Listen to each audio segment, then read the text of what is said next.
ನಮ್ಮ ಪಾಂಡಿಗೆ ಹೋಗ್ತೀನಿ. Hi all, ನಿಮ್ಗೆಲ್ರಿಗೂ ಪ್ರಕೃತಿ ವ್ಲಾಗ್ಗೆ ಸ್ವಾಗತ. ನಾನು ಕೃತಿಕಾ. ಫ್ರೈಡೇ ಕೆಲಸ ಮುಗಿಸಿ ವೀಕೆಂಡ್ ಮೋಡ್ ಆನ್ ಮಾಡಿಕೊಂಡು ನಾವಿವಾಗ ಹೊರಟಿದ್ದೇವೆ ಪಾಂಡಿಚೇರಿಗೆ. ಬೆಂಗಳೂರಿಂದ ಪಾಂಡಿಚೇರಿಗೆ ಯಶವಂತಪುರದಿಂದ ಇವತ್ತು ನೈಟ್ 8:45ಗೆ ಟ್ರೈನ್ ಇದೆ. ಹಾಗಾಗಿ ನಾವಿವಾಗ ಆಟೋದಲ್ಲಿ ರೈಲ್ವೆ ಸ್ಟೇಷನ್ಗೆ ಹೋಗ್ತಾ ಇದ್ದೇವೆ. ಇನ್ನೊಂದು ವಿಷಯ ಏನಂದರೆ, ನನ್ನ ಫ್ರೆಂಡ್ಸ್ ಕೂಡ ಪಾಂಡಿಚೇರಿಗೆ ಹೋಗ್ತಾ ಇದ್ದಾರೆ. ಆದರೆ ನಾನು ಪಾಂಡಿಚೇರಿಗೆ ಬರ್ತಾ ಇರೋ ವಿಷಯ ಅವರಿಗೆ ಯಾರಿಗೂ ಗೊತ್ತಿಲ್ಲ. ಟಿಕೆಟ್ಸ್ ಎಲ್ಲ ಬುಕ್ ಮಾಡಬೇಕಾದ್ರೆ ನನ್ನನ್ನು ತುಂಬಾ ಫೋರ್ಸ್ ಮಾಡಿದರು. ಆವಾಗ ನಾನು ಅವ್ರ ಹತ್ರ ಬರಲ್ಲ, ನಂಗೆ ಬೇರೆ ಕೆಲಸ ಇದೆ ಅಂತೆಲ್ಲ ಸುಳ್ಳು ಹೇಳಿದ್ದೆ. ಇವಾಗ ನನ್ನನ್ನು ನೋಡಿ ಖಂಡಿತ ಅವ್ರಿಗೆ ಶಾಕ್ ಆಗುತ್ತೆ. ನೋಡೋಣ ಅವ್ರ ರಿಯಾಕ್ಷನ್ ಹೇಗಿರುತ್ತೆ ಅಂತ.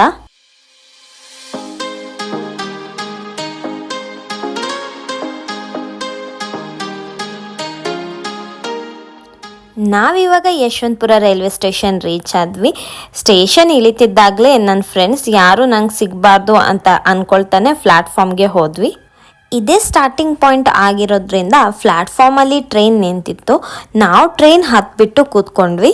ಅದಾದಮೇಲೆ ನಾನು ನನ್ನ ಫ್ರೆಂಡ್ಸ್ಗೆ ಕಾಲ್ ಮಾಡಿ ಚೆಕ್ ಮಾಡಿದಾಗ ಅವರಿನ್ನೂ ಸ್ಟೇಷನ್ ರೀಚ್ ಆಗಿರಲಿಲ್ಲ.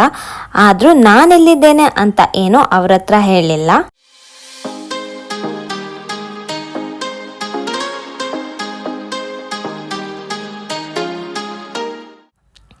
Good morning all.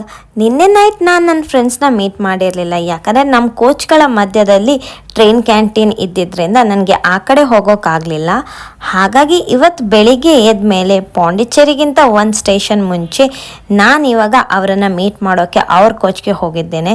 ನೋಡೋಣ ಅವ್ರ ರಿಯಾಕ್ಷನ್ ಹೇಗಿರುತ್ತೆ ಅಂತ.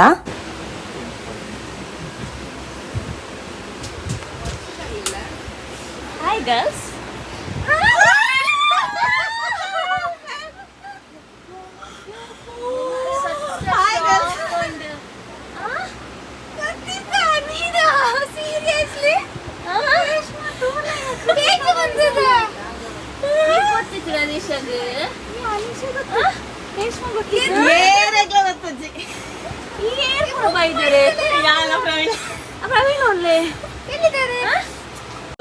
ನಿನ್ನೆ ನೈಟ್ ಇಂದ ಬರ್ಲಿಕ್ಕೆ ಟ್ರೈ ಮಾಡ್ತಿದ್ದೆ. ಎಷ್ಟು ಆದ್ಮೇಲೆ ಕ್ಯಾಂಟೀನ್ ಬರ್ಲಿಕ್ಕೆ ಆಗಲ್ಲ ಈ ಕಡೆ.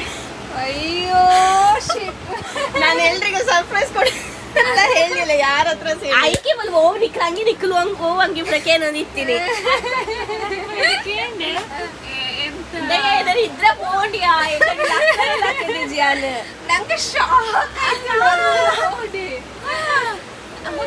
ಹೇಳ್ಬೇಕು ತಾನೆ. ರಾತ್ರಿ ಕಾಲ್ ಮಾಡಿದಾಗ ಕೊಬ್ಬೆ ಹೊಡ್ತಲ್ಲ ಬರೋದಿಲ್ಲ ಅಂತ ಹೇಳ್ಕೊಂಡು ಸರ್ಪ್ರೈಸ್ ಕೊಡ್ತಲ್ಲ. ಇದು ಎಂತ ಸರ್ಪ್ರೈಸ್ ಮಾಡ ನಿದ್ರೆ ಬೋಂಡಿ ಎಲ್ಲ ಎಕ್ಸ್ಪೆಕ್ಟೇ ಮಾಡಿರ್ಲಿಲ್ಲ. ರೇಷ್ಮಾ ಏರು ಬಲೆ ರೇಷ್ಮಾ ಇನ್ನು ಕೂಡ ಅದ್ರ ಶಾಕ್ ಇದೆ, ಹೊರಗೆ ಬರಲಿಲ್ಲ. ಅವಳು ಬಂದು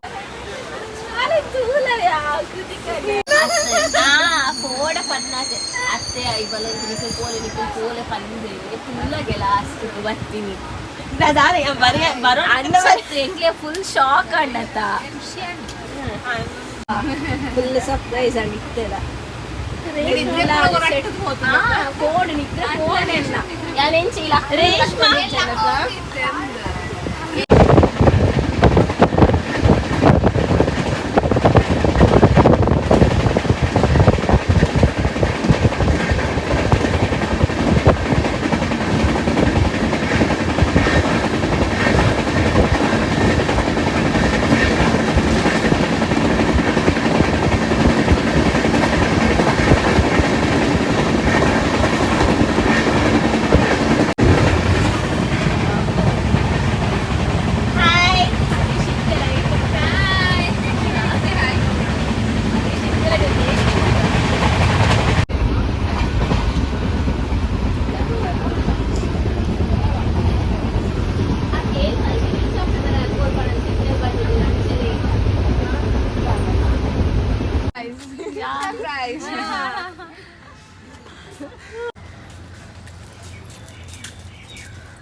ನಾವಿವಾಗ ಪಾಂಡಿಚೇರಿ ಸ್ಟೇಷನಲ್ಲಿ ಇಳ್ಕೊಂಡ್ವಿ.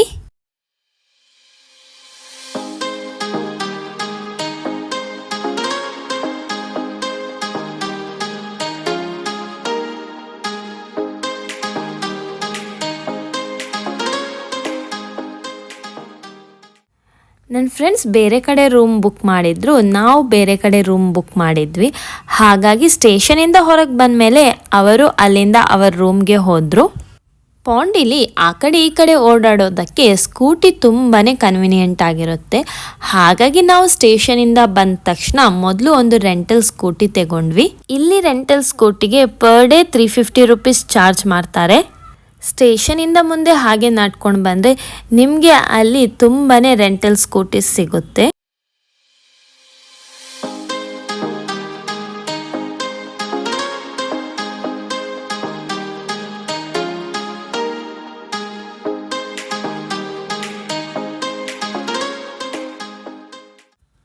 ಸ್ಕೂಟಿ ತಗೊಂಡಾದ್ಮೇಲೆ ಅಲ್ಲೇ ಮುಂದೆ ಪೆಟ್ರೋಲ್ ಬಂಕಲ್ಲಿ ನಾವು ಪೆಟ್ರೋಲ್ ಹಾಕಿದ್ವಿ. ಬೆಂಗಳೂರಿಂದ ಬರೋ ಟ್ರೈನ್ ಇಲ್ಲಿ ಬೆಳಿಗ್ಗೆ 7:15ಗೆಲ್ಲ ರೀಚ್ ಆಗುತ್ತೆ. ಆದರೆ ನಮ್ಮ ರೂಮ್ ಚೆಕ್-ಇನ್ ಇಲ್ಲಿ ಆಫ್ಟರ್ನೂನ್ 12ಗೆ ಇತ್ತು.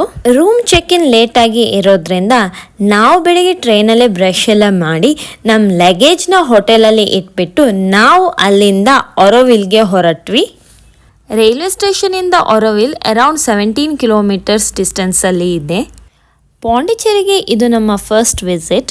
ಪಾಂಡಿಚೇರಿ ಅಂದರೆ ಬರೀ ಫ್ರೆಂಚ್ ಕಾಲೋನಿ, ಬೀಚಸ್ ಅಷ್ಟೇ ಅಲ್ಲ, ಇಲ್ಲಿ ದಾರಿಯುದ್ದಕ್ಕೂ ಸಾಕಷ್ಟು ಟೆಂಪಲ್ಸ್ನ ನೋಡ್ಬೋದು.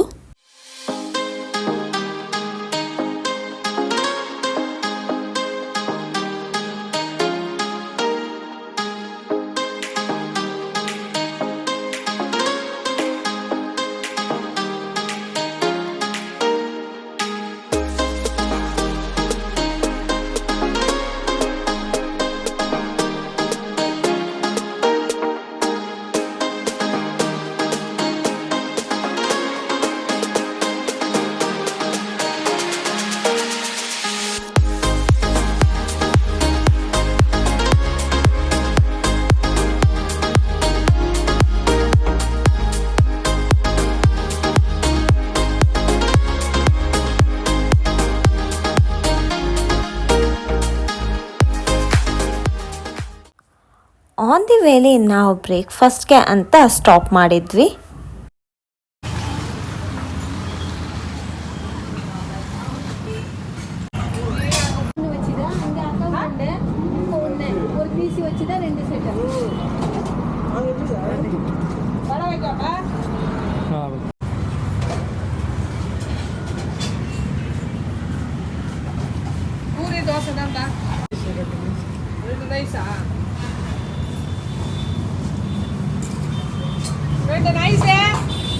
ಬ್ರೇಕ್ಫಾಸ್ಟ್ ಎಲ್ಲ ಆದಮೇಲೆ ನಾವಲ್ಲಿಂದ ನಮ್ಮ ಜರ್ನಿನ ಕಂಟಿನ್ಯೂ ಮಾಡಿದ್ವಿ. ಹಾಂ, ಇನ್ನೊಂದು ವಿಷಯ, ನೀವಿನ್ನೂ ನಮ್ಮ ಚಾನಲ್ ಸಬ್ಸ್ಕ್ರೈಬ್ ಮಾಡಲಿಲ್ವಾ? ಹಾಗಾದರೆ ಈಗಲೇ ಸಬ್ಸ್ಕ್ರೈಬ್ ಮಾಡಿ ಅಂತ ಹೇಳ್ತಾ ಈ ವ್ಲಾಗ್ನ ಇಲ್ಲಿಗೆ ಮುಗಿಸ್ತಾ ಇದ್ದೇವೆ. ಆದರೆ ನಮ್ಮ ಪಾಂಡಿಚೇರಿ ಸೀರೀಸ್ ಇನ್ನೂ ಬಾಕಿ ಇದೆ. So stay tune to our channel. See you in the next vlog. Until then, bye.